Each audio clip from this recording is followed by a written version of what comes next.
Are there situations that parents should be especially concerned about with their child's asthma? I'm not sure what you mean, You actually. know, we were thinking about, cold things that may require special attention, like cold or Oh, yeah, flu okay, I'm or. sorry. That's sort of a family question right now, being flu season.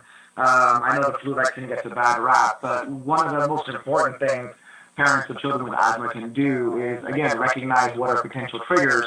In the wintertime and flu season, kids with asthma are at much higher risk to have a more severe illness due to the flu, or, the typical cough, cold, viral infections you will get during the wintertime, but certainly the flu.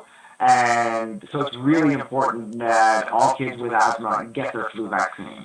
To be clear, that's not going to necessarily stop them from getting the flu, but if they do get the flu, the illness will be much milder as compared to somebody who got the flu and did not get the flu vaccine.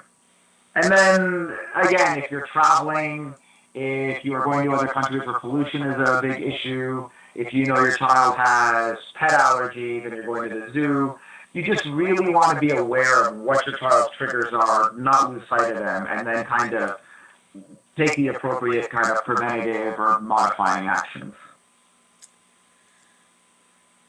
And are there things that is there advice that you would give parents for talking to their kids about asthma?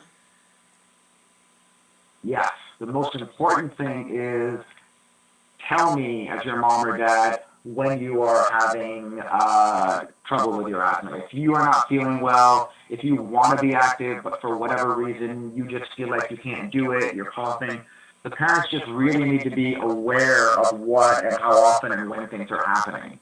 The other thing that I'll commonly see is parents will oftentimes start to limit their children's activity because they will know, okay, when little Johnny starts to run around, he starts to have an asthma attack, and I just can't bear to see my child sick, so I'm not going to have him participate in those activities.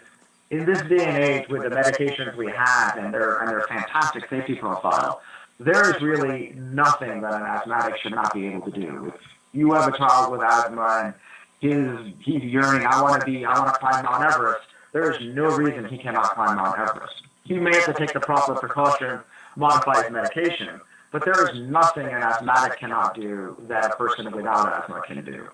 But he's only going to be able to do that if his doctor has the information as to what his triggers are and what the circumstances are, and they can make those modifications. Information really is the key. Information and observation by parents.